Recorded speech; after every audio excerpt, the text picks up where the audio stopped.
Okay, we're going to call to order the February 2025 meeting of the Homewood Planning Commission. If we could please start with a roll call. All right. Mr. Henninger. Here. Ms. Wilcott. Here. Mr. Harwell. Mr. Respento. Here. Mr. Armstead. Here. Mr. Broadhead. Ms. Andress. Here. Mr. Goulas. Here. And Mr. Roberts. Here, thank you. All right, moving on. Fred sent around the minutes from the December meeting earlier this week, or I think it might have been last week. I took a look at them. That looked very good as normal to me. Unless anyone has some concerns, I would entertain a motion to dispense with the reading. So moved. Second. All in favor? Aye. All right, so that the minutes are approved. Moving on, communications. Mr. Armstead, do you have any communications as vice chair? I do not. Okay. All right, as chair, just a couple things, one relating to tonight and one relating to another event.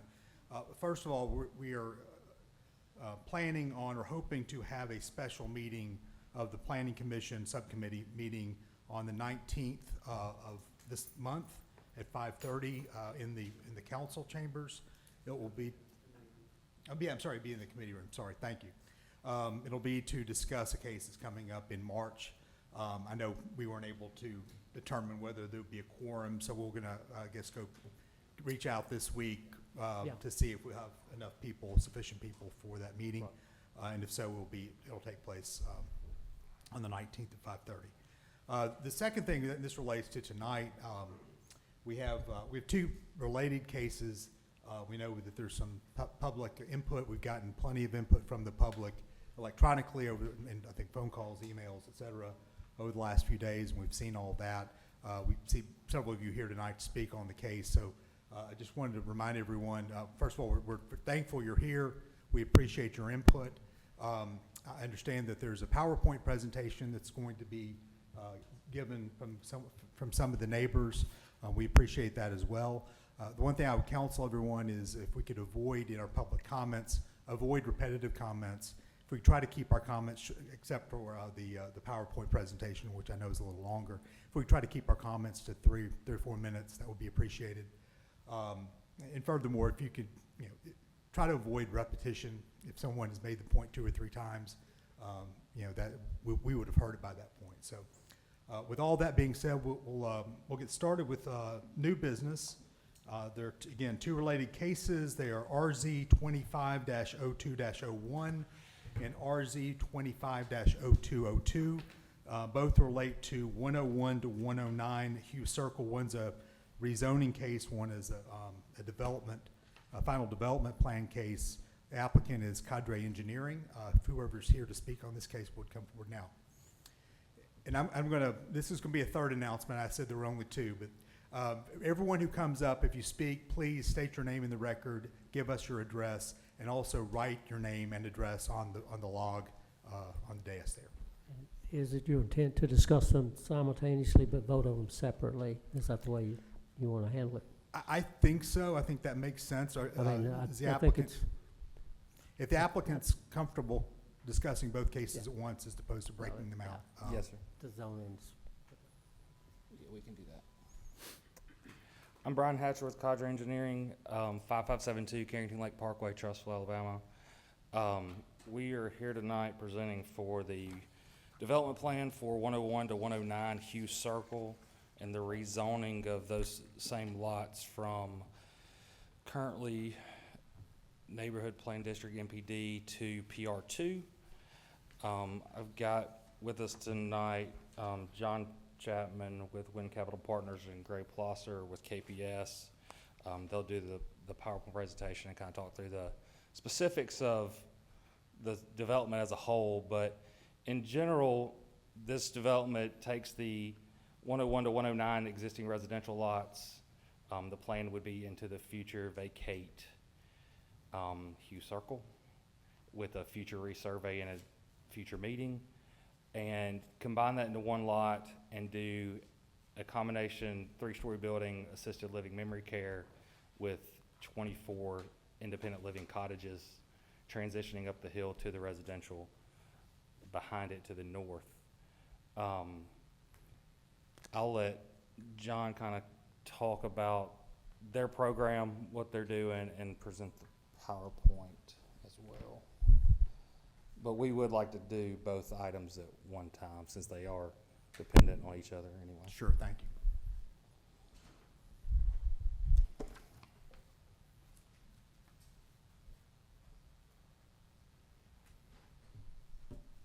Sign in now.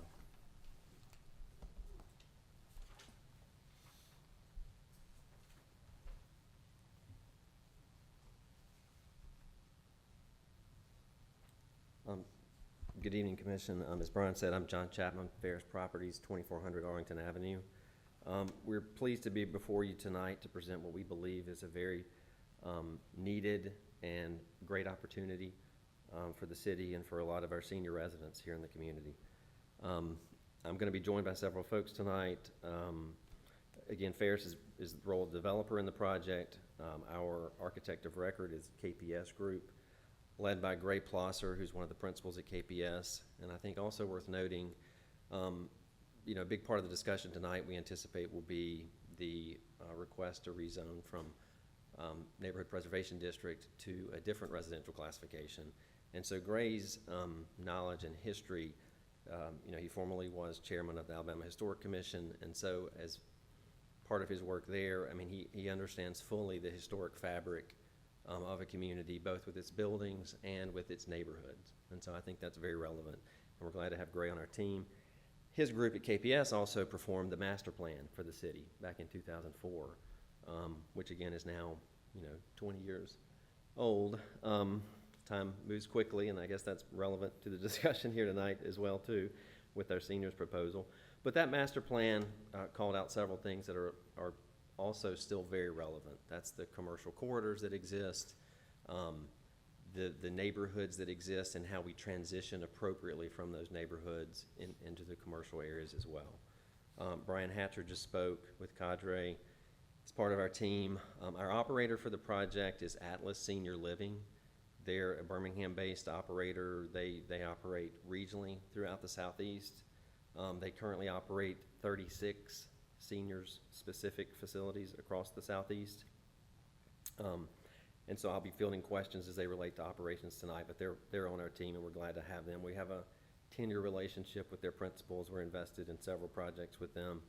And again, we're very pleased that they happen to be local, but they're also a best-in-class operator. Our general contractor for the project will also be a local contractor. Brassfield and Gorey, we have a great relationship with them and have constructed several jobs with them. They've worked with us on pricing, and so we anticipate they will be the contractor of the project. So I think all of that is relevant and worth noting because the project we're presenting tonight that will contain the 112 units of seniors housing for this site is being designed by locals, built by locals. It'll be lived in by locals, owned and operated by locals who will have friends, family, associates who will occupy those units. So we hope tonight that the project itself is not fully being vetted, but also we hope the team behind the project's being vetted. And so we do think it's very important that we have the local, fully local project team. And as questions are raised tonight and thoughts about other locations for seniors projects that might be brought forth by other groups, those folks might not be a fully local team. And so I do think it's worth noting that we do have best-in-class operators presenting the project tonight. Questions have also been raised regarding the economics of the project. I'm just going to put that out here because it won't be part of our later presentation. But the project will be corporately owned, and again, it'll be maintained as a best-in-class facility.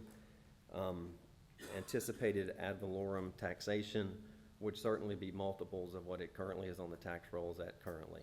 The 9 parcels that we're going to speak to tonight as one project currently have a tax assessed value of $4.1 million. And so we anticipate this project would be 10, 12, 15 times that. The question was raised earlier, so I wanted to address that.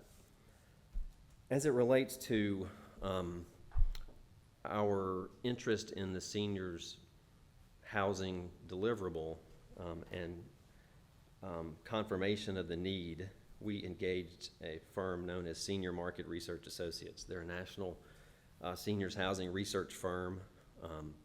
Highlights of those report, which again, the report was done in kind of a textbook type analysis, where you look at the primary market area to be served by the project. Typically those are within the 5 to 10 mile range. It was determined for this specific location that it might be more appropriate to look at needs within a 5-mile radius. So if you do that, some statistics that were presented in the report, again, that I think are very relevant. If you look at the total inventory within that, again, 5-mile kind of geographic bullseye, if you will, from our site, or our proposed site, there are currently 780 independent living units available, 278 assisted living units available, and 176 memory care units available. All levels of those deliverables are currently between 90 and 93% occupied. The report further defines the elderly population is those persons who are 65 years or older. Again, within this 5-mile radius, there's identified to be just over 40,600 persons who meet that criteria. It's roughly 16% of the population. It's worth noting that over the past 12 years, that population growth has exploded, I would say, and has increased by 76%. It is also forecasted in the coming 5 years, which is about as far out as these reports analyze, that all segments of the 65-year-plus population is projected to increase. Breaking that down a little further, persons between the age of 65 and 74 are projected to increase at 15%, and persons aged 75 years or older are projected to increase 29%, again within our 5-mile geographic area. When you look at those reports, again, they're kind of textbook, so they kind of look very scientifically and draw bullseyes around your project and radiuses. I think our opinion varies a little bit from the textbook type analysis, because we've operated, our firm has operated in the city of Homewood since 2007. Our firm started in 2005. We currently operate around 750 multifamily units in that same 5-mile radius. And through our experience operating those properties over the years, you know, we've gotten to meet families who have brought grandparents to Homewood from Gadsden, from Montgomery, from all over parts of the country, really, who want to be closer to their family and to their grandkids. And so, again, having operated these properties now for 10, 15 years, those folks have aged. And so the question just really is, you know, now that they're losing their sense of complete independence, but are not ready for a skilled nursing facility or higher acuity level of care, where do they go? And so when we look at kind of the broad landscape of the city of Homewood and its various parcels that might be available for development, that seem to check boxes as it relates to a seniors deliverable, a couple of things are critical to us and our team and what we want to deliver. We don't want to be in a non-core location. We think it's very important for a senior property to be easily accessible by family members who want to visit. You know, you don't want to develop a project that's seen to be kind of on the outskirts or fringe, or that's not convenient for folks to visit. Because as good of a thought as it is that, you know, you're going to visit your family member who might be in a seniors project, the reality is it doesn't occur as often as you think. So for those projects to be well located in a core location, for us and for the type best-in-class project that we want to deliver, having that location is very critical to us. Additionally, as seniors housing has evolved through the course of its existence now over a couple decades, the new concept of a cottage-style independent living structure was introduced several years ago, and it's very much desirable. It creates kind of a sense of independence. The transition in your life stage into a seniors project is never easy. Change is never easy. What we're going to talk about tonight, and neighbors and friends of our community are going to get up and stand up here, and they'll agree. There's one thing we can all agree on, is that change is tough.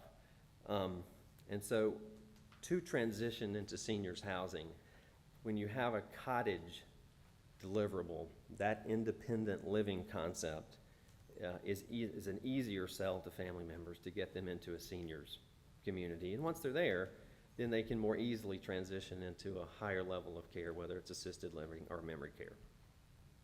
So this site certainly stands out to us. It checks a lot of boxes.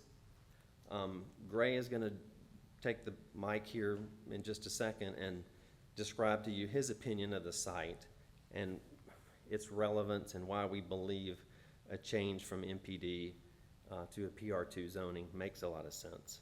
So I'm going to turn it over to Gray Plosser. Thank you, John. Fred, where's the switch? Beg your pardon? I think. You speaking to the microphone, sir?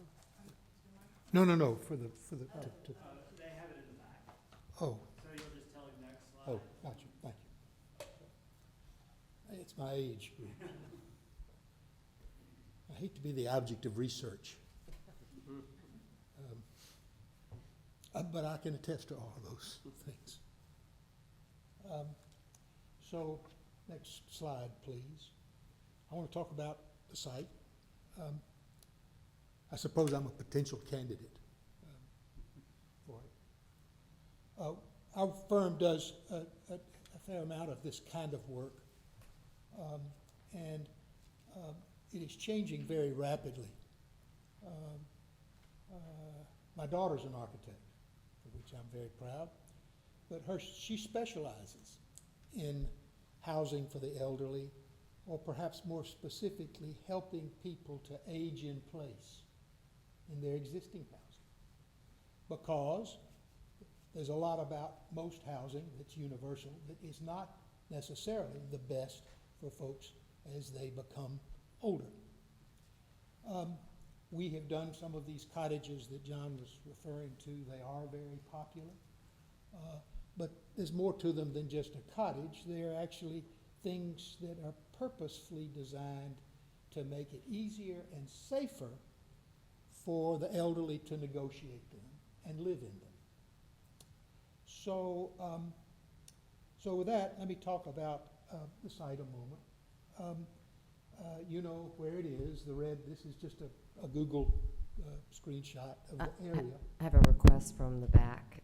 Brian's asking, can you move to the center of the podium, please? Thank you. I'm sorry, I think the microphone's better. Oh, Yeah, thank I'm you. That was a sorry. request in the back. Thank I you. didn't know which one was. So anyway, you know where it is. You can see the surrounding context there. So everyone is really familiar with it. So next slide. This is a screenshot of your Homewood zoning map. And you see in the tan the area that's currently zoned the Neighborhood Preservation District. And it includes, and which is surrounded by other higher intensity uses. But the green is basically institutional uses. The hot colors, the reds and the purples and that sort of thing, are all commercial uses, mostly office space. And the bright reds are multifamily housing. It really consists of two subdivisions, the Ashley Drive subdivision and the Hugh Circle subdivision. Hugh Circle subdivision was actually platted in about 1943, I think. And the Ashley Drive subdivision was platted, I think, about 7 or 8 years prior to that, in the 30s. And as you can see there, they back up to one another. They're contiguous. They back up to one another. They don't share a street, but they do share some common backyards. They are nestled, as it were, like a lot of things along Lakeshore, in and amongst much higher intensity and very different uses. They vary from Lakeshore Foundation and Lakeshore Hospital across the street to Sanford, to another church, to the YMCA, and so forth, so to public school. So Lakeshore Corridor has become a very different thing over the last 30 to 40 years. Next. So let's look a little more specifically at the site. This shows the proposed plan that essentially entails two, and hopefully you can tell, the proposed site is right in the middle. Ashley Drive is noted as, you can't see Hugh Circle on this. But there are two fundamental different characters of housing on the site.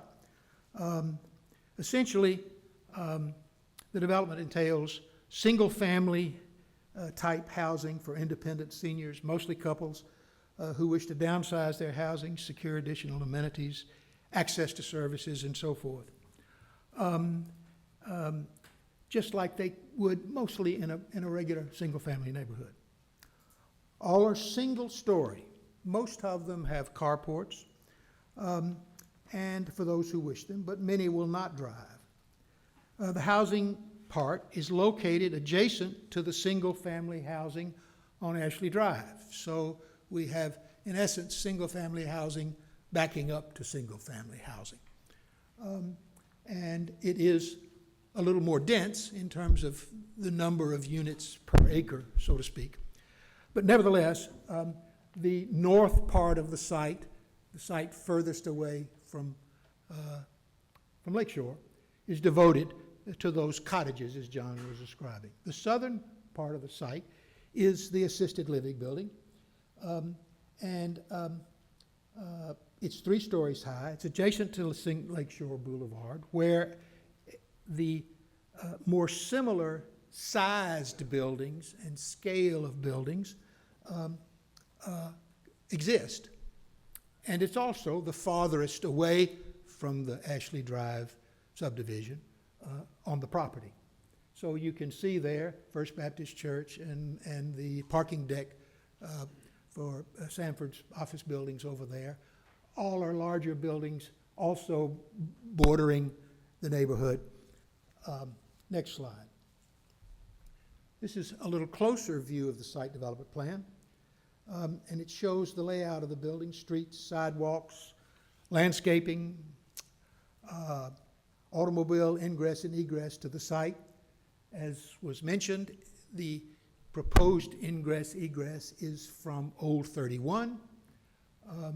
The State Highway Department, who controls Lakeshore, or maybe I should say has a major say in Lakeshore and in Old 31, is very much of a mind that it wants the ingress egress to be on Old 31 rather than on Lakeshore. So that initial ingress is about 350 feet up the street, up Old 31 from the intersection. It was mentioned there's a second one. It's up on the far left side. You see another egress. That is really an emergency egress only. It's intended to allow emergency services vehicles to be able to egress. So it would be normally locked and only available to them and for their use.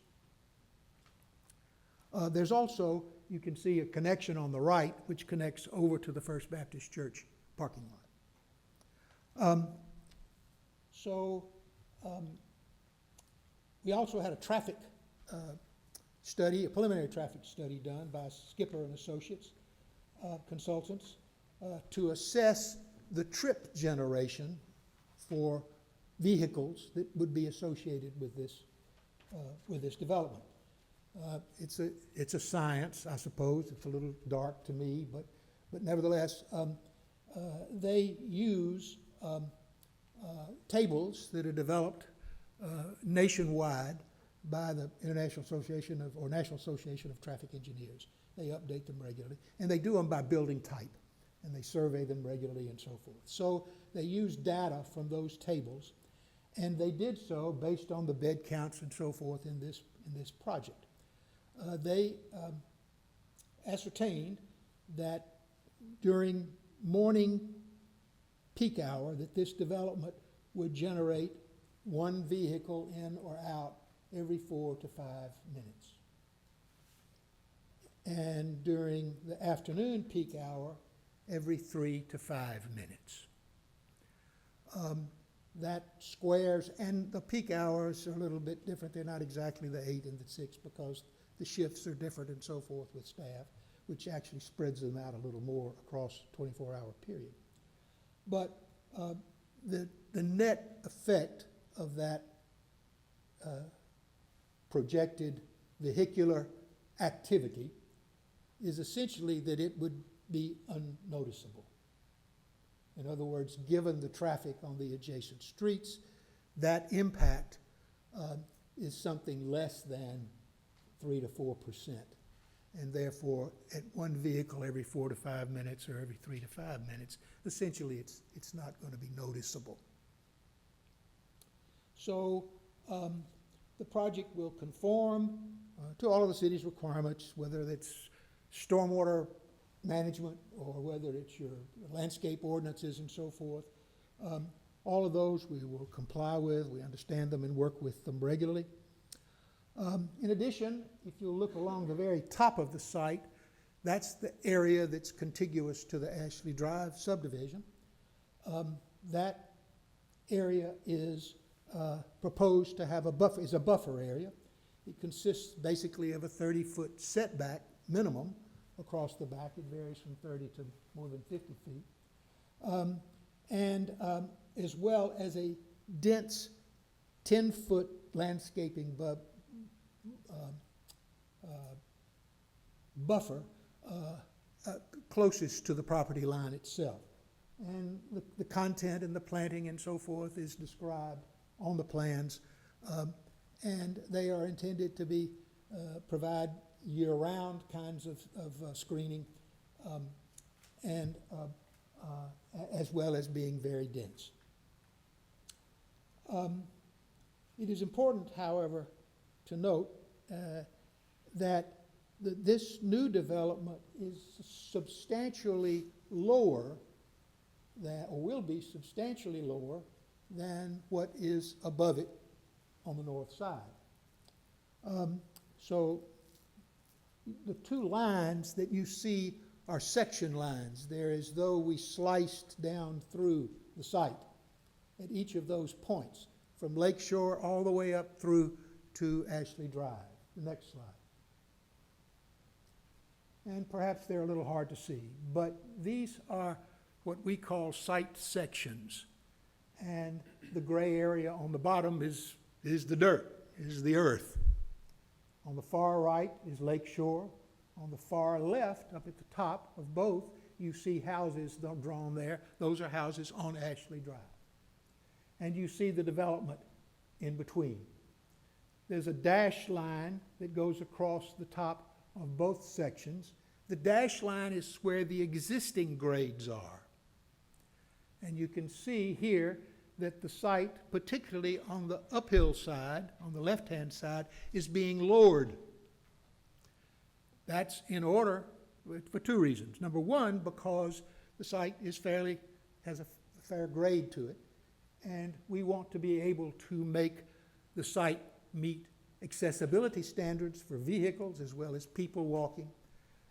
And so we have to reduce the slope. That means cutting it down on the uphill side and using that dirt to help build the platform on the low side for the larger building.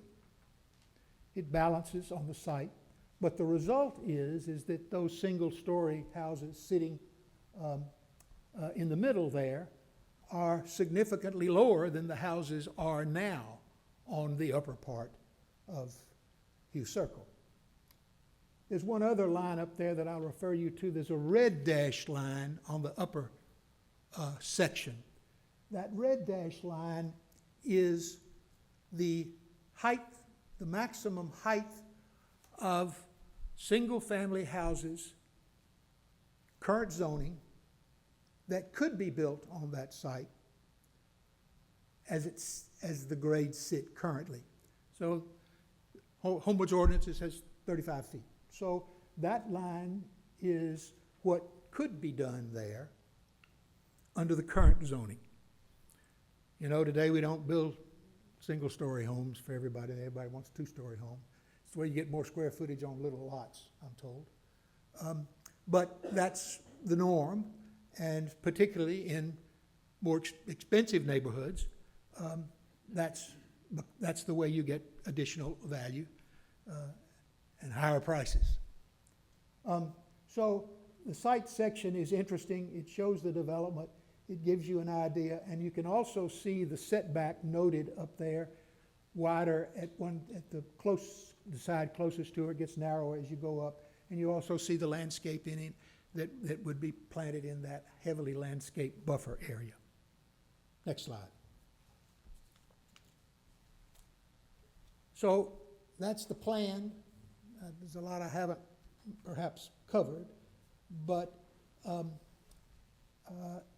the other piece of this is always what's it going to look like, and which everyone has a right to ask as well.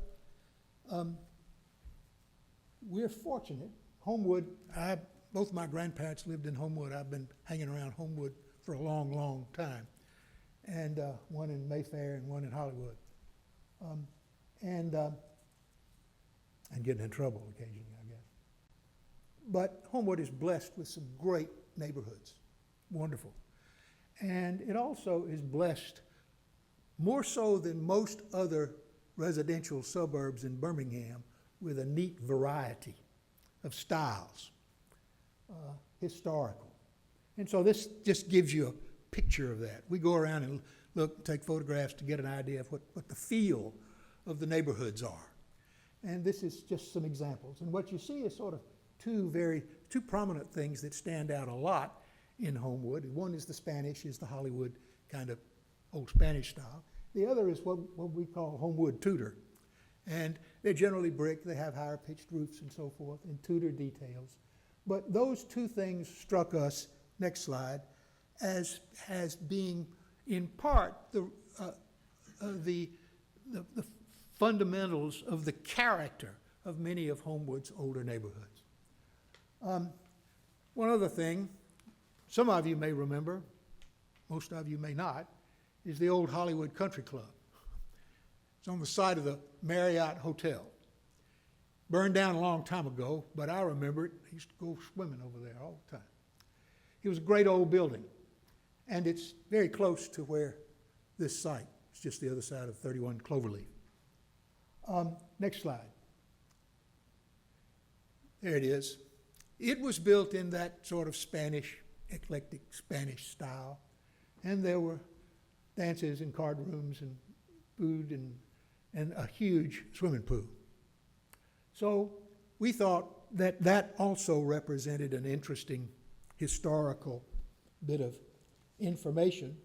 And so between those neighborhood pictures and this, we began to develop the imagery, next slide, of what this might be like.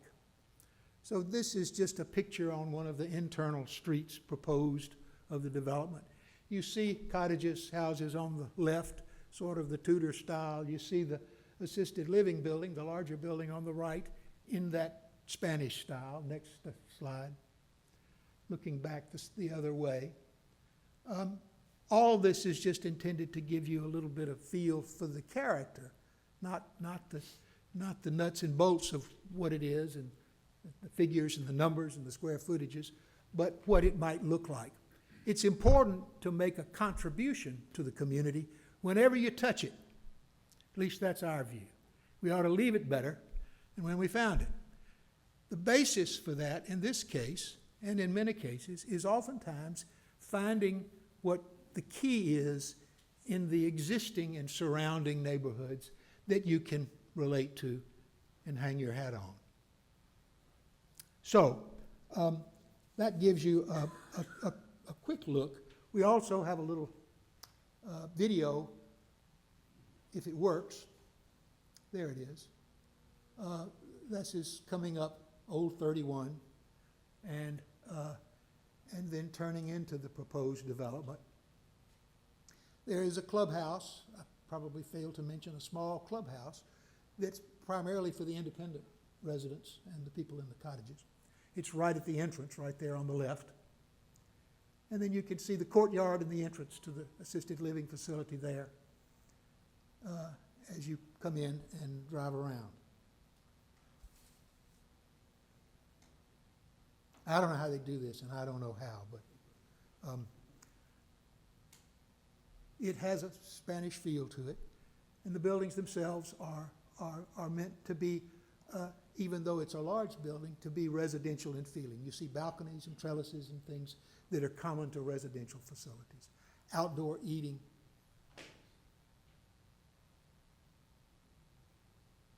So, John? I would just leave our presentation maybe with just a few quick follow-ups. Like we've touched on, we're very mindful and respect the challenge that we've brought to the commission, in that we are asking the commission to look open-mindedly at a parcel that is currently zoned the Neighborhood Preservation District. We're certainly appreciative of that zoning. You know, as someone who's invested in Homewood for a lot of years and thinks Homewood does so much right, certainly Neighborhood Preservation District is very high on that list. And in so many cases, that precedence and the presence of neighborhood preservation districts are very, very relevant. I would just ask the commission to consider this particular parcel and how it communicates with other neighbors. It's relatively isolated. You know, when I've kind of immersed myself in the neighborhood preservation district narrative in the zoning piece, and I've bothered Cale and pinged him with all kinds of questions. But you know, you try to look at what is the spirit of this zoning anticipating and trying to protect. And so, you know, our view of Hugh as it currently sits now is that there is no pedestrian access to Ashley or Rhodes. You know, if you're a resident on Hugh now, you're getting in your vehicle, you're leaving Hugh down a pretty steep grade topographically, which is important because sidewalks become impractical. So to go visit your neighbors, you're getting in your car, you're driving, you're hitting Lakeshore, then up Old 31, and then over to Ashley. So it's that connectivity and kind of the spirit of neighborhoods that we think is absent from this parcel. And really, we're hoping that the development we're proposing, by installation of these kind of meandering vehicular roads and the sidewalks we're bringing, and really kind of an assemblage of enough people to create a self-sustaining community, that we truly are complying with the spirit of the Neighborhood Preservation District, while we're still maintaining a residential zoning. So we thank you for your time, and I'm going to yield the microphone now. We'll certainly answer questions that come up. And Yeah, I think we'll hold the questions until after the public portion. sure. Thank you. Thank you. And before I open up the public portion, one other announcement, I think that's four. And I think most of you probably know this, the Planning Commission, at least on these two cases, are advisory to the City Council. This case, regardless if it passes with the unanimous vote or goes down with unanimous vote, goes to the City Council, and they're the ultimate decision maker with respect to whether this passes.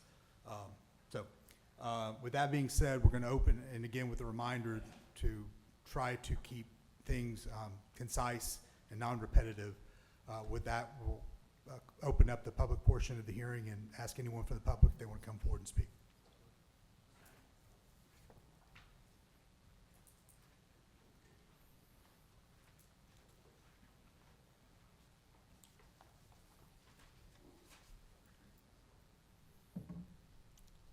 My name is Andy Sims. I've lived at 3508 Ashley Circle for 31 years.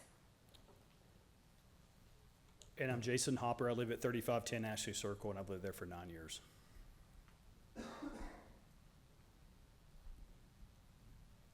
Thank you so much for this opportunity to speak to you today. We wanted to speak on behalf of Ashley Circle, Ashley Road, and Rhodes Drive neighbors. We have not, in the week that we've known about this, been able to get in touch with everybody, but we have been able to get in touch with most people. So we represent the majority of our neighbors who are opposed to this zoning and development. We wanted to give this to you in a very concise, non-emotional way, in a PowerPoint presentation, so that you avoid, Mr. Roberts, the repetition and everybody piling on to the same comments. So we hope that this will be a concise presentation for you. You can go to the next slide, please. We're here to present our concerns regarding the rezoning and development proposal of Hugh Circle. Our properties, my house and Jason's house, we live next door to each other, in particular, are the neighbors in question. We share backyards with Hugh Circle.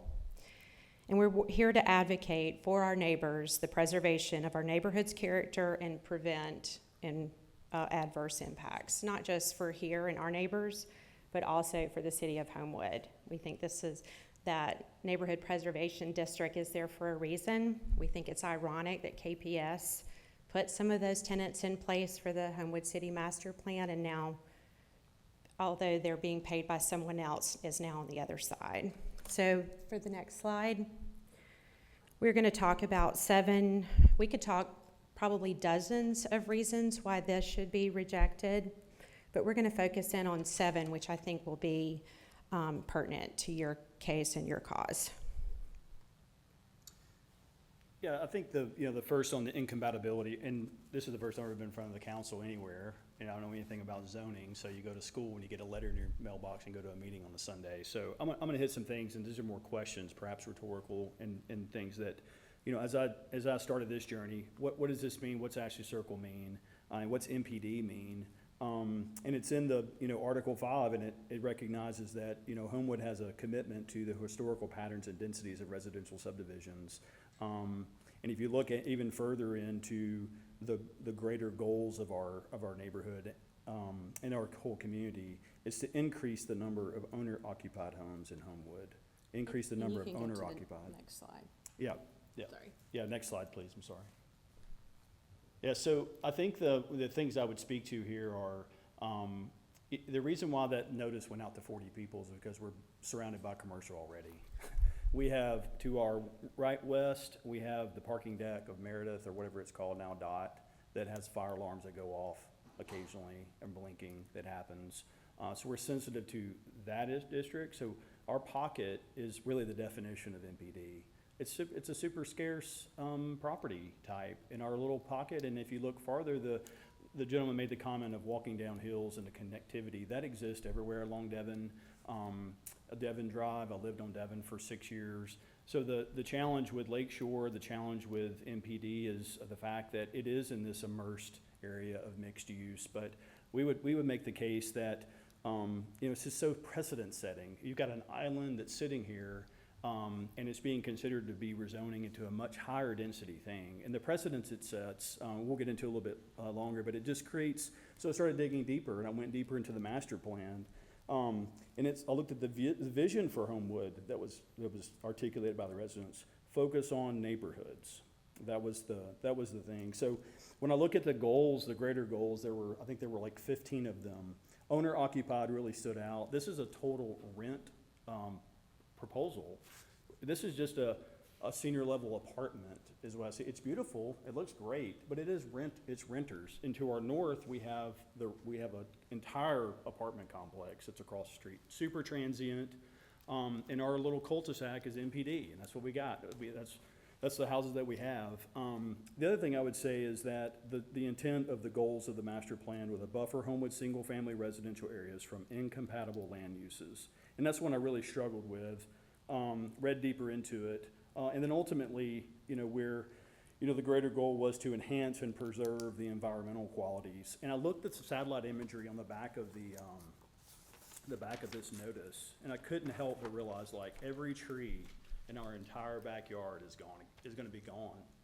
You don't preserve trees in construction like that. So that entire canopy, I read urban canopy several times in the master plan. It's everywhere. Those words are everywhere. That's going to be completely decimated. We're going to have clean views of our south end, all the way into the parking deck across the street at Meredith. So those are some of the things I would point out to you in terms of incompatibility where we currently are. And just as a side note, this neighborhood was devastated by the tornadoes last year that hit in December of '23, and so we lost a lot of trees already in throughout the neighborhood. Okay. So as it relates to the master plan, I did want to point out that I had consulted with a demographer who is employed by the Homewood City Schools and asked about the latest enrollment projections for Homewood City Schools and what they base that on. And they do base it in part with single-family homes and residences. And between 2016 and 2024, Homewood has lost 54 single-family residences. So, and that's recent data. If you can go to the next slide, please. Traffic and infrastructure concerns, we've already talked about this with entrance and exit on Old Montgomery. If you saw the video, that was a very Disney-esque video of Old Montgomery Highway. I wish it looked like that, but it's very narrow, it's very congested, and if you've had children at Homewood High School, you know that you pray that they're able to get through that intersection without cause or accident. It is congested, to say the least. We struggle getting out of our neighborhood at 8 o'clock in the morning to try to get to work or school because it's backed up either from 31 to Old Montgomery or vice versa.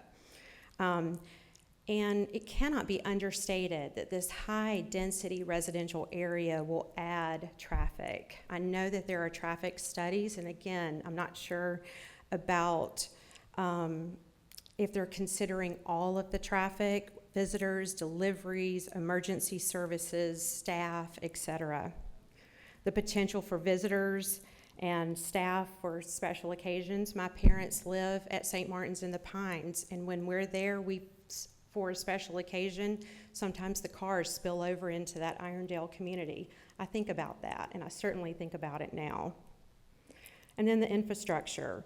The water, sewer, and stormwater systems just were designed for low density. Next slide, please. Yeah, as Andy mentioned on the tree removal, I would note in Article 9 of the master plan, there's a whole, I think it's just our goal is to point out certain things that are obstacles here. Major portions of the urban tree canopy will be conserved and respected by the master plan.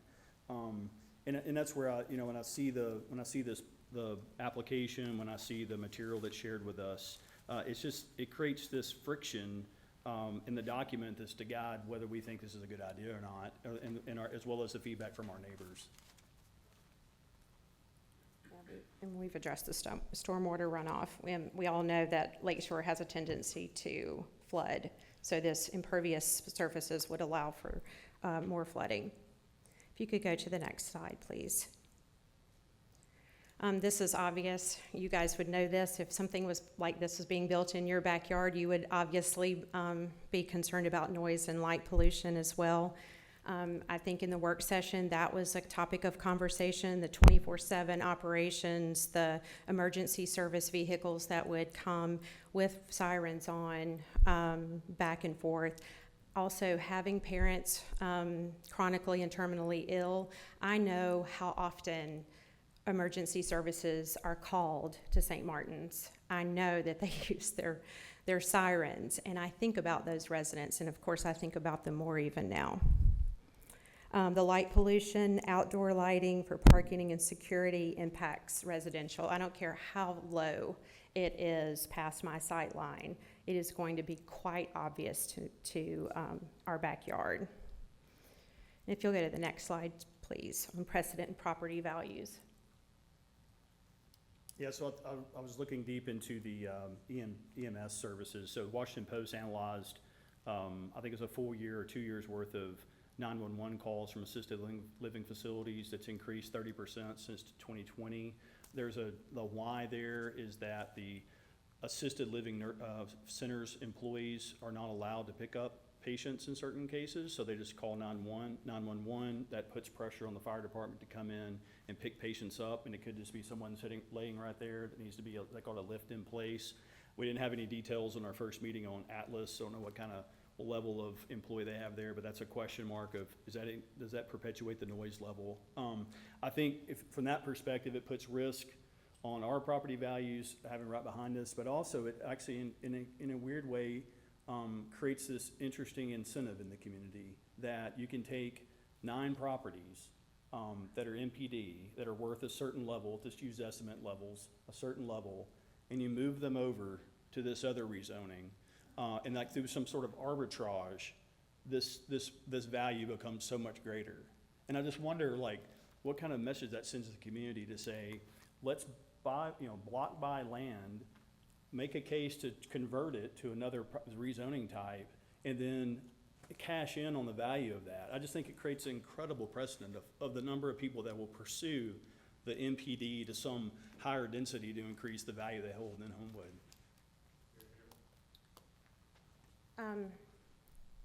Also, I wanted to bring up the couple of things. We are speaking on behalf of the neighbors. There are some that have passed down these houses from generation to generation.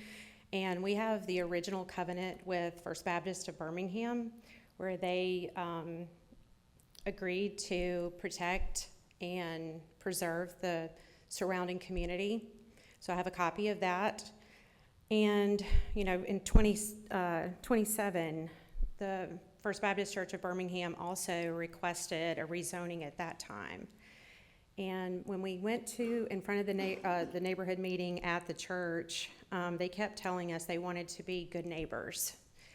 And to keep coming to us and asking us to turn from a neighborhood preservation district into a PR2, a very high density, it doesn't look like a great deal for us. Granted, it looks like a great deal for them. They're probably going to get more money from a developer, I get that, than selling it to 9 individuals. But I don't know that they're being a good neighbor and really setting and continuing the word of the people who came before them, who originally put the church there in 1984.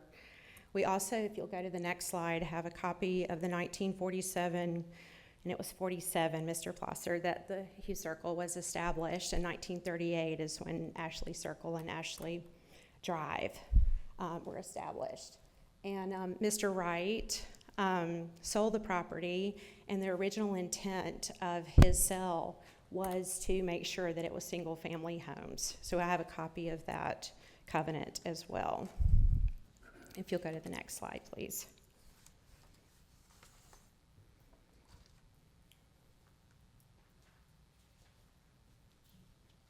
Is me or you? Oh, that's me. Sorry. We talked about this in the neighborhood meeting, but just what was really obvious and what the developers pretty much got their act together quickly since our last meeting was the fact that the buffers just were not adequate between our homes and what they are proposing as this development. And Jason found the violation of the Article 6 criteria failing to meet that open space and vegetated buffered standards.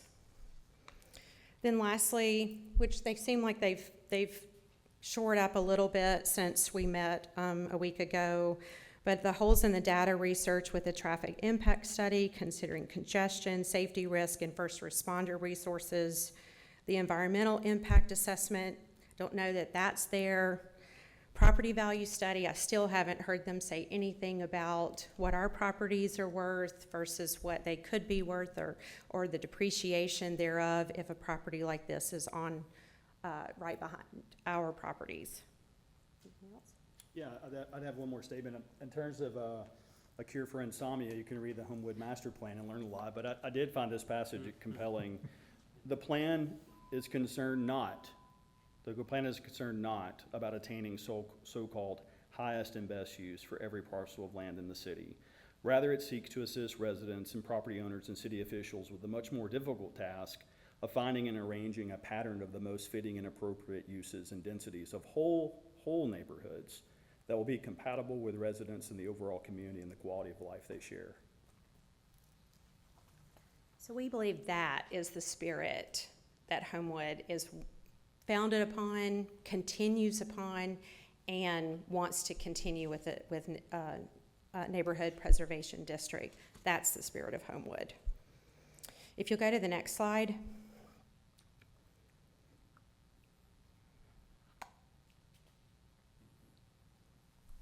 Yeah. So this is not complete because people were calling me as I arrived here and I couldn't change the PowerPoint. But we have the vast majority of neighbors saying no to this. In fact, we have 4 more that called me on the way here. So you can fill those in. One of the houses is owned by the church, but due to time constraints, we just could not get to everybody, and we couldn't, get everybody's input on this. But this shows you that this is the overwhelming majority, which, by the way, is made up of 50% senior citizens. And if you really want to get down to brass tacks, I'm one as well. So I'm a grandmother, 56 years old. I am in the demographic. The next slide, please. In addition to that, for about 4 days, we put a petition up on social media and got about, I think it's sitting at about 150 some odd people. And these are people not only sitting in this room, but throughout Homewood who care about preserving the NPD status. They don't want it to happen in their neighborhoods. They are throughout Homewood, and their names are represented here. Again, it's the spirit of Homewood. If you'll go to the next. This is just our contact information. We're happy to talk about any of these things with you, the developers, the church. I think the bottom line is that it's advantageous, possibly, for the church to go this route and rezone and purchase, or sell rather. It's advantageous for the neighbors to retain it as an NPD for many, many reasons, and for the church to sell individually to 9 individual homeowners and to be our neighbors. We'd love for them to be our neighbors. Anything else, Jason? No, that's it. Thank you. Thank you very much. Thank you.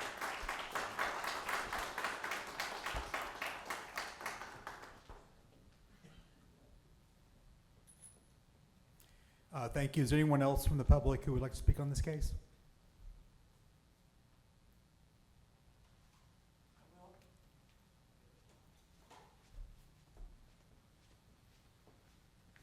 Good evening. My name is Gretchen Southern, and I live at 1936 Shadescliff Terrace. 1936 Shadescliff Terrace is a multi-family unit, but I do own my condominium. We live up the hill, across Lake Shore, above the high school. Our residents travel 31 and Old Montgomery Highway on a daily basis, going in and out of our homes. If we leave our units, if we go up the hill, we can only go towards 31 and towards Vestavia. So most residents do use Old Montgomery Highway down to the Lake Shore intersection. I believe also that by accepting this change in residential status, that it sets a precedent. Since I've lived here 20 years, I've seen the Baptist Church buy up individual houses in that neighborhood and rent them. I've seen the yards and how they're cared for deteriorate, and the structures. I can see that if you allow this change, that the church will feel that it has a right to do the same thing to Ashley Drive. And I think that's a detriment to our citizens and to everybody in Homewood with the plan. My other concern is with the parking. We all know that Homewood has an issue of not providing enough parking whenever they allow new construction and commercial buildings. That area does not allow for extra parking for the people who live there. Now, no one has stated how many residents will live in that 3-story building and how many employees will live in that 3-story building. But I can tell you that my mother was in Brookwood for a while when we brought her here from Louisiana, and she's been in other facilities prior to her death in my home with hospice.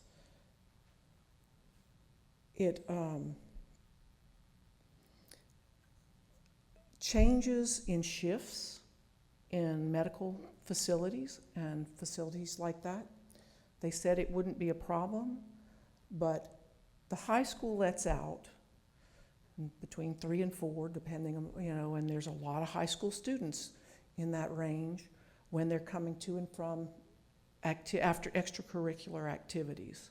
Those students, many of them use the Old Montgomery Highway to get to school and to get home. I believe the ingress and egress of staff would put some of those students at risk because shifts usually run either 8 to 4:30 or 5, or you could do the 7 to 3, 3 to 11, 11 to 7. And many people are dropping their children off at school at those times as well. So if you'll just consider those items, I would appreciate it. I don't speak for all of my neighbors in the Hermitage condos, but several people have spoken with me and expressed their concerns as well. Thank you very much for your time. Thank you.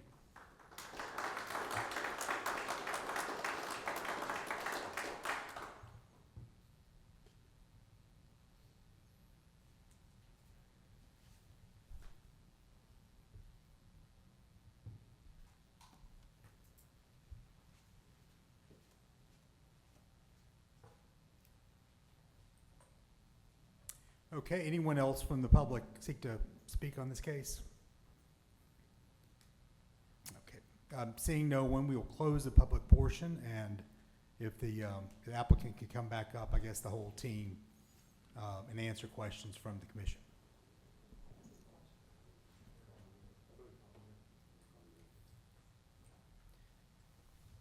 Thank you for the opportunity to respond to questions and concerns that were raised tonight. I have a running list here, but certainly if there are others that I've missed and the commission points those out, we'll be glad to address those as well. The first on my list are related to buffers, primarily landscaping buffers related, I believe, site lighting, and storm water, and potential impacts to lakeshore and properties other than this particular parcel. Brian is probably the best person to speak to those particular concerns. Yeah, as far as landscape buffers go, PR2 requires a 12-foot or 10-foot buffer that includes trees and bushes that are 6 foot high within 1 year. Our plan between our development and the adjacent residential lots would be to provide that. In addition to that, though, if based on the way our site plan is laid out, we're providing an additional green space that accounts for between 30 and 50 feet, depending on where you are on the site, before you get to any kind of hardscape.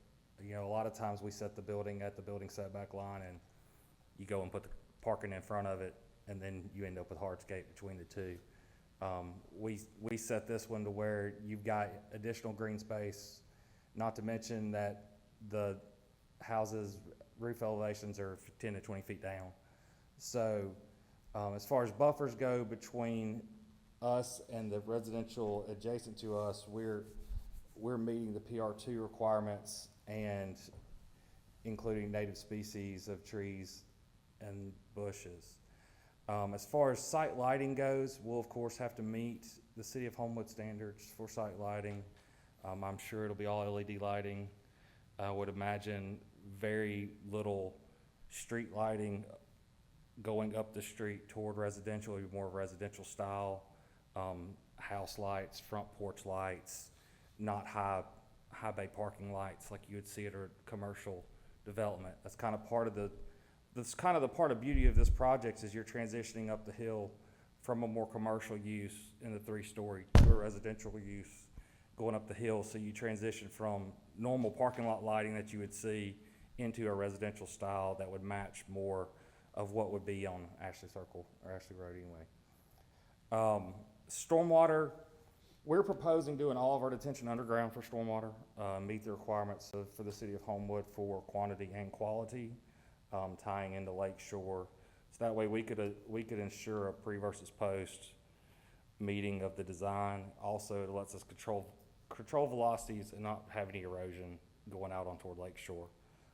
As we all know, the Lake Shore ditch on our side of the road is pretty small right there anyway, and then ties directly into the river across the street. So that'll let us contain our water, hold our water, delay it, and because our detention will be so much higher than the river, it will also allow us not to have the river back into us because our detention will be 20 feet higher than the existing water surface. Just kind of running through a couple of more items that were mentioned as we went through this, we just kind of run through the civil site stuff before you get into some operational stuff. The tree canopy removal was mentioned. City of Homewood has a really good landscape ordinance that requires putting back trees. Our plan proposes putting back the trees on a rate of 24 per acre, which for this development is 153 new trees based on the construction that we're putting in. That's shown on the drawings, that's what's planned, and we intend to meet that requirement in its entirety. One other thing to note is PR2 requires a max building coverage of 35% of the site, and we are below that with this development. And I think that's a pretty important thing to note in this development is the overall density of the site is fairly small. There is a pretty good amount of open space in this. This development is trying to be walkable. We're fighting for ADA throughout this development for the residents. We're trying to get access routes from every tier to each tier, so it's a truly walkable community for these residents. And that's difficult on this site that goes about 50 feet up the hill, which is kind of why you see the circuitous drive going up the hill, which gives us a route to get vehicles up there and pedestrians down the backside. Other thing to note that was in the presentation earlier that was mentioned somewhat in working with fire department in this process. We originally showed just the entrance closer to the larger building because we wanted safety for our residents to not have a second exit in and out that people could come in that wouldn't be as close to the main office or the main building where other people were working. So in working with the fire department, they wanted the second entrance in order to make sure they had circulation of their fire trucks. So we reworked the site plan a little bit. The access shown on the second access on Old Highway 31 is an option in conjunction with the one shown to the Baptist church. It's more of an either or option for those two, depending on whether or not we can get an easement through the Baptist church in perpetuity that will stick to this property. Either way, the entrances are gated for fire access only. That way we can limit the impact of multiple curb cuts on the street and people going a bunch of different directions.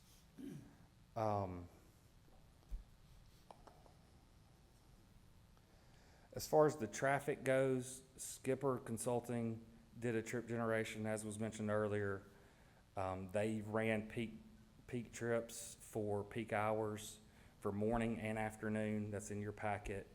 And I believe it's on the order of 12 to 15 in and 12 to 15 out in that range for an hour in the morning and the afternoon.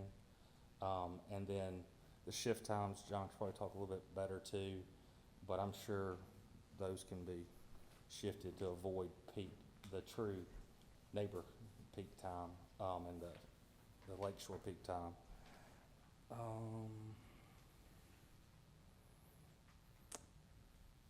you want to talk about the parking, or you want me to talk about the parking with the? You can address it and I can follow up if there's something else. Okay. As far as parking goes, what we did, the way we looked at this in order to not have huge parking lots everywhere, almost every building has a carport, has somewhat of a driveway. And that allows us to have parking at each one. That's, if you'll notice on the upper left, for example, that one has a single carport. The one to the right of it that's a duplex unit, it actually has a carport, one spot for each unit inside that one covered area. So while it looks like one building, the carports are actually conjoined with a unit on each side. That kind of lets us keep this more of a residential feel, not have parking lots, however, provide the parking required for the code, and then provide the green space associated with it. Sure, thanks, Brian. Backing up a little bit, I think one thing to note that might be a little bit different on this project, again, with it being a planned development, the roadways being constructed are private. So they're not going to be your typical city streets and the regulations associated with those site lighting wise. So we're certainly not going to have your typical 24-foot street lights. We have the flexibility and ability to almost remove entirely street lights to where everything could be home mounted lighting. So I think we can certainly adequately address the lighting issue. Brian spoke to the landscape buffers. I think what we're providing is very robust, exceeds the requirements, and certainly with the 30-foot to 50-foot setbacks, adds some additional protections that you don't typically find on a project. I might hit property values as something else on my list before I get into the operational questions. Again, I certainly don't want to speak from a authority relative to property values. However, it was mentioned, I think it's a fair point, that the existing housing stock on Hugh certainly is in need of maintenance. There's deferred maintenance. I think the church would certainly acknowledge that. So impact on neighbors' property values versus what currently exists, or even what might exist if this were to be redeveloped in standalone single family. Our opinion is that the value created by our project certainly far exceeds the values that would be assessed to the underlying single family homes. With it being uniformly owned and maintained by the single operator, that's going to have to provide best-in-class service in order to attract and retain residents. I think the long-term capital needs of this project certainly would be addressed very proactively. So again, all I can offer is an opinion on value. I'm no authority, but I don't foresee that this project could possibly negatively impact property values of adjacent parcels at all. We addressed the parking. It certainly is a relevant point, good point for special events parking. It is beneficial to have a sea of parking, a tremendous amount of currently existing impervious area at the Baptist church that could be for the benefit of the project for overflow parking for special events. So I think, this location does benefit from that location and proximity. EMS response and number of residents and number of employees and shift changes are kind of my next piece, and maybe those are kind of all under the same operational related questions. As we mentioned at the neighborhood meeting and did not earlier tonight, so I do apologize about that, but the anticipated maximum number of employees on the site at any one time, any peak time, is 28 persons, 28 employees. Shift changes of those employees, we certainly have absolute authority over those. Typical shift change, I'm told, occurs at 6 a.m. So those are outside the hours of what we believe to be the peak traffic generation times on Old Montgomery. But whatever those peak generation times are determined to be, we certainly have a flexibility related to shift changes of the employees. Because that certainly would be when most traffic would be generated from this project. EMS response, our operators telling us they've surveyed the 36 projects that they operate. And they wanted me to make sure I address the fact that, again, this project is independent living, assisted living, memory care. So this is not a nursing home. This is not a skilled nursing facility that do typically generate more calls. Their experience, again, they surveyed all 36 of their properties and looked historically at that, because that is a very big piece of their business. They tell us that between 4 to 5 generations a week is what they typically incur at a property of this size. They further tell us, again, this would certainly be something we would want the local EMS folks to address, but they tell us they work hand in hand typically with the EMS response folks, and they are able to not roll with sirens and lights in most every instance. So again, that's something we need to vet out, but that's what our operator is telling us. Relative to the number of residents, again, in the mass building containing the assisted living and memory care, we have 94 potential total occupancy there, and then in the cottage portion, we have 24.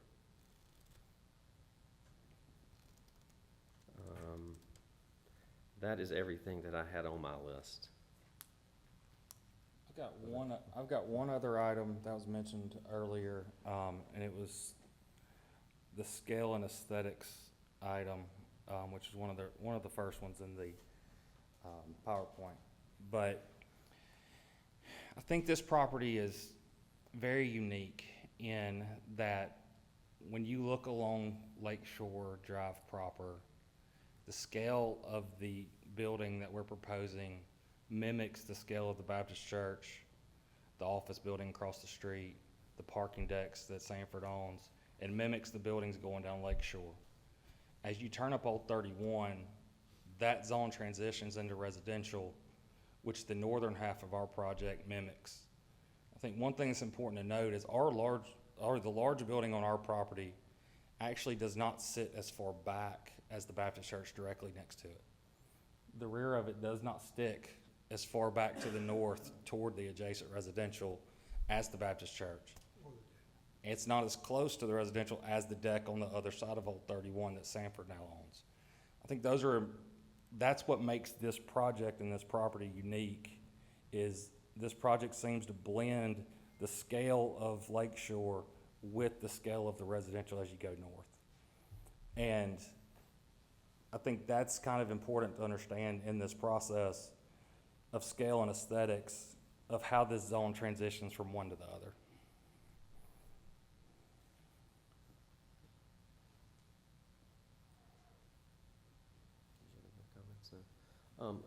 One other point that was made tonight that I do think was certainly resonated with me is that seniors' response to this area geographically is a positive thing. So I was very encouraged to hear the number of seniors that currently occupy this neighborhood, and I think that lends itself to our belief that this is a great location for this housing deliverable, and will be well received by those in the community who are advancing in age. Again, the demographics are what they are. They certainly are not slowing down any time, and more folks in our community are in the market for and in need of this type housing deliverable. Unless there are any other questions of us, I did just want to state again that, again, our offer was that we certainly are willing to continue discussions if we think that's helpful, knowing that the process continues on through the city, and we'll make ourselves available to neighbors throughout the process, certainly, to work through questions, concerns, to the extent we can answer additional questions. So I just want to make that All right, well, offer thank again. you. I think we have some questions. I know you were trying to address the questions that came up in the public portion. I'm sure we have some questions as well. I will start off with one, just, I guess, filling in a blank, because I was interested in this. The staff, you said the shift is a 6 a.m. shift. I imagine there are multiple shifts over the course of the Yes, day. And I was yes. trying to get a, so Generally yeah, are 3 these shifts. 3 8-hour shifts? So it would be 6, 2, 10, 6? 6'2". I mean, if They they're- actually are varied from facility to facility in terms of when the shift changes occur. Right, There's I think, flexibility. the reason I'm asking this question is I have 2 kids at the high school now, and I know in between 7:30 and 8, and they're driving faster at 8 than they were at 7:30. And then the afternoon school lets out, from 3 to 3:30. I know there's some people leaving after that, but I can understand that being a concern. I just wanted to kind of get a sense as to when Agree. So, your folks are. so again, the employee roster at the property varies, right? So you'd have your administrative staff. You're obviously going to have food and beverage is a very large component of this deliverable. So you'll have folks who work in that category of providers in the space. So we're being told the typical shift changes are 6, 2, and 10.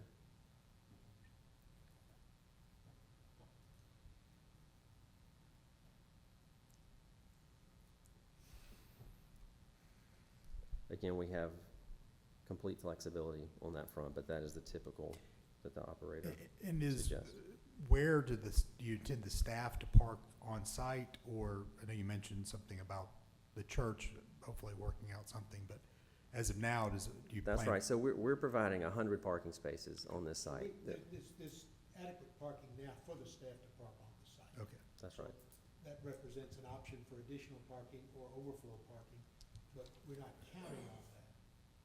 The amount of spaces provided is sufficient for staff and visitors and any residents who also have cars.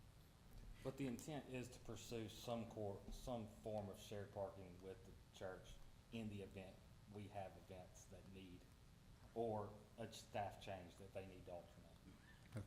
That is something that's being pursued. That 100 spaces is at the 3-story building or is in the total? That's the total That's the parking total. across the property. So at a 6 o'clock shift, you would have, roughly 56 cars out there, right? You would have the people that came and the people that are leaving, right, for some period of time. At every shift change, you would have double the and number of people working, right? kind of. Like he said a second ago, it kind of breaks down to the function of job. So, if I'm reading this right, like That's right. 6, 2, and 10 is for care associates. Dining is more like a 5 and a 1 time frame. So they're not all necessarily 28 walk out, 28 walk in, like Administrative or another time frame. like a shift work steel mill would be, for lack of a better. So it's 28 on a shift, but the shifts are based on your job type. So they may vary an hour. If that I mean, makes sense.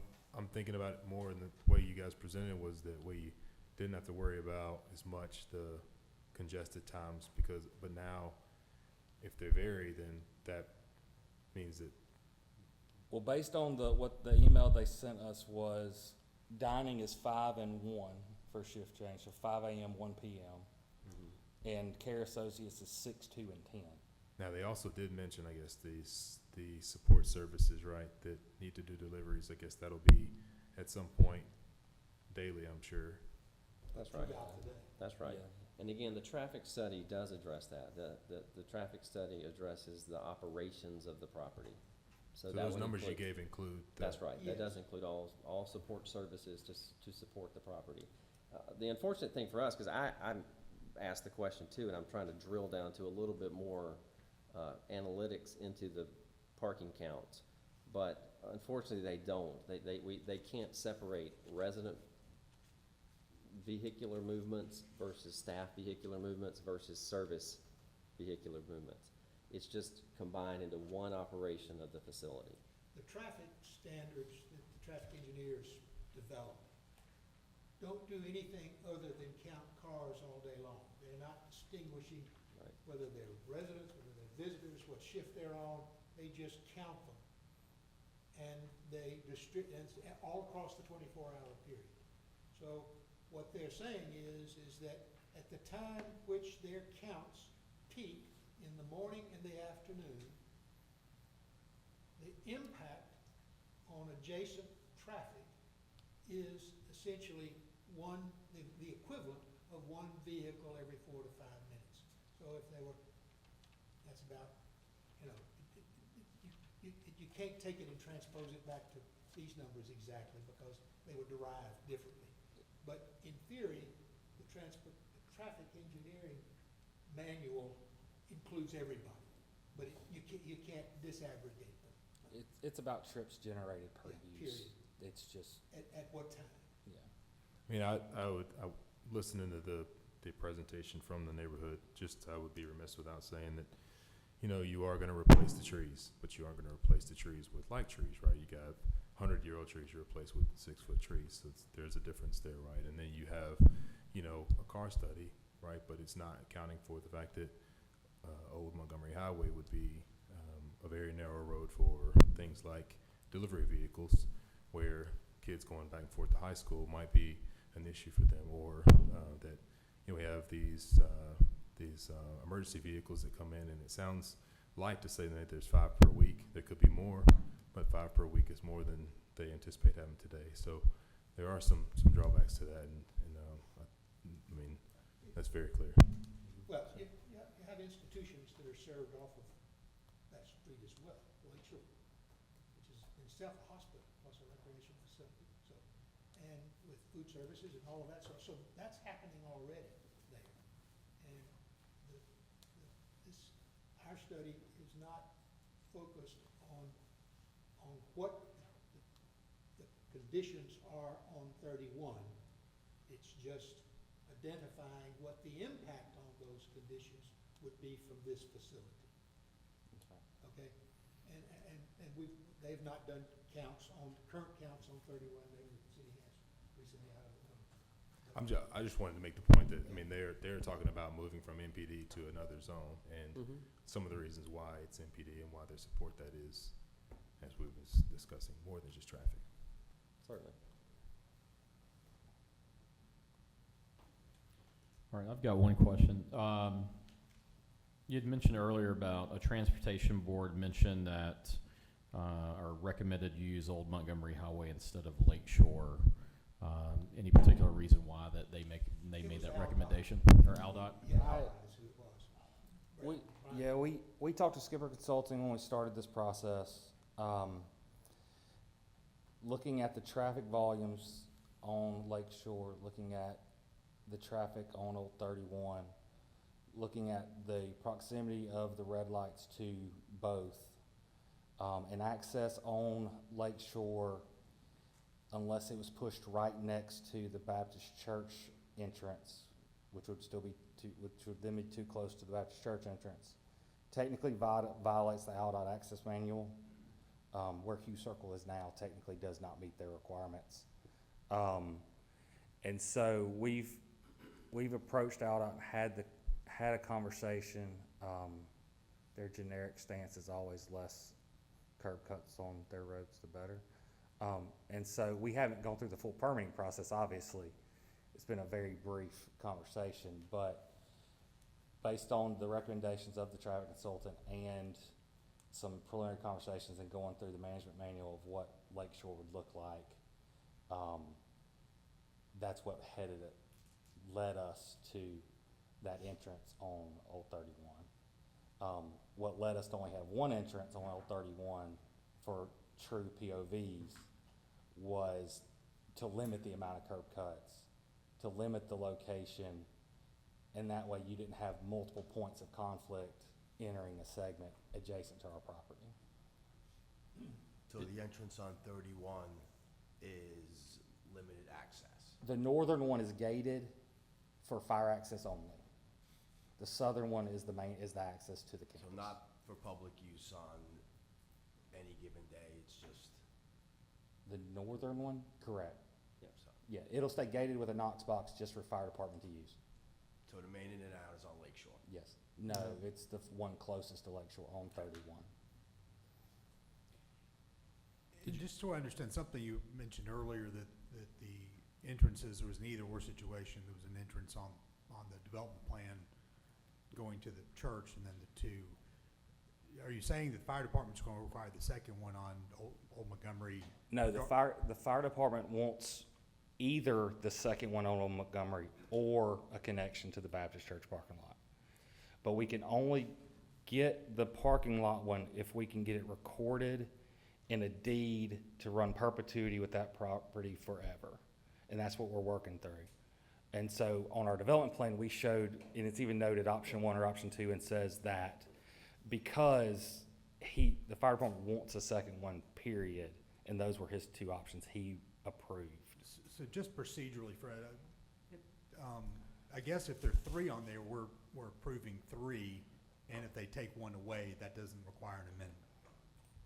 Versus if they wanted to add Well, 1. No, it sounds like it's shown on there, but as he pointed out, you're gonna have to have a resurvey at a later date, Yeah. where you're gonna resurvey that and record that, and so Okay. that decision will be made and That's right. recorded with that resurvey.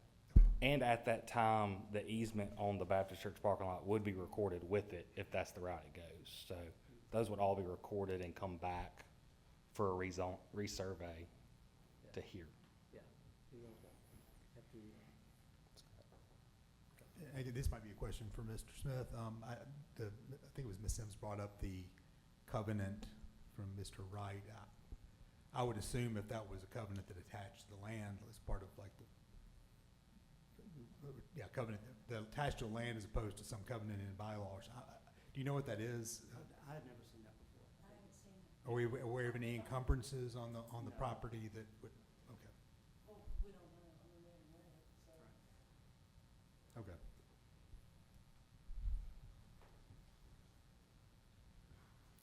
It's my understanding you all met with neighbors before. Based on those meetings, what have you changed, if anything, to your plans? I think the buffers, as was indicated earlier, site lighting, again, currently, we're not showing street lighting on the plan at all. So the current plan is that all lighting would be from structures versus pole-mounted lighting. That light pollution certainly resonated. And at the time we presented it, the buffers really weren't detailed. We had them, we just hadn't detailed them very specifically, so we've since tried to do that. And at least on that stretch of buffer, whether it's 30 feet or 50 feet, depending on which east or west part of the property, is that going to incorporate the existing canopy there, at least the one, or is it all going to be new? It'll all be new. Okay. It'll all be new. Where would the construction trucks for this project, would they be coming in off of, I assume Well, off of? It'd be a phased issue. Originally, they come off of Lakeshore, because that's where Hugh Circle is now. The way this property works is basically you cut the rear to fill the front. So as you built the front up, you would move around to where the permanent entrance is eventually. I think I understand. Does that make sense? So you would come off of Hugh now, as you cut the back and fill the front, this one would eventually get filled in. And then when that got to a certain level, you'd come off the side to be at the right elevation, because Old 31 goes up the hill, so. Generally, as a condition of the permit for construction, those kinds of things are worked out with the city, and the city approves where those are gonna occur and when and so forth. And we'd have As to, a condition of permitting. and we'd have to provide construction and insurance meet 8M standards, get Kel to approve it, and, work through all that, so.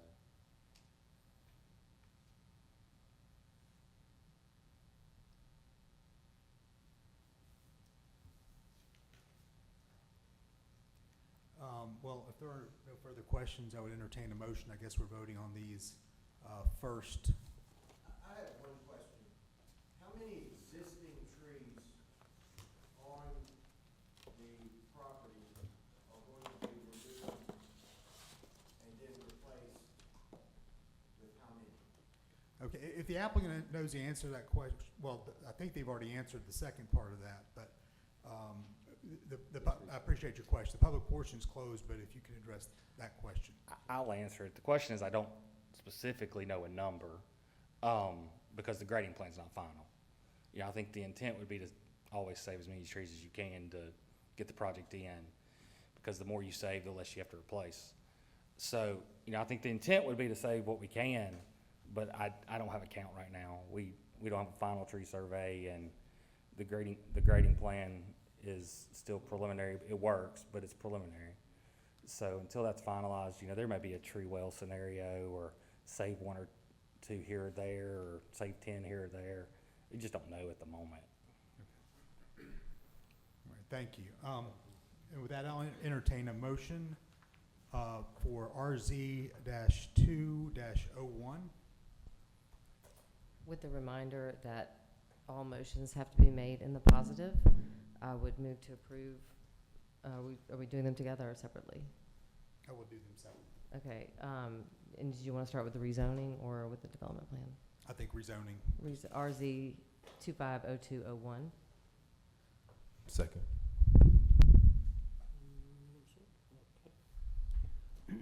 All right. Mr. Goulas, No. Ms. Andrus, No.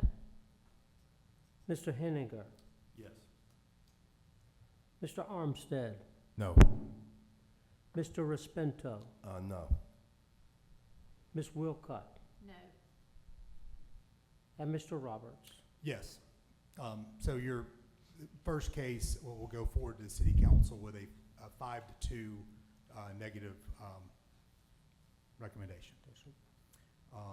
And I would entertain a motion with respect to FD 02-02. Again, with the motion being made in the positive, I would move to approve FD 250202. Second. All right.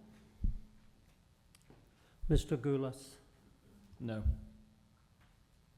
Ms. Andrus, No. Mr. Henninger, Yes. Mr. Armstead, No. Mr. Respento, No. Ms. Wilcott, No. and Mr. Roberts. Yes. And same vote on your second case, and we'll go forward to city council with a 5-2 negative reference from our commission. Thank you. Okay, any further communications from staff? Just to remind the members in the audience, as you did earlier, that it will go to the city council. There will be a second public hearing, and all property owners within 500 feet will receive notice of the time and date of that second public hearing before the city council. But that's all, just to clarify that. Again, Okay. re-emphasize that. Okay, well, with that, I will adjourn the meeting. Thank you.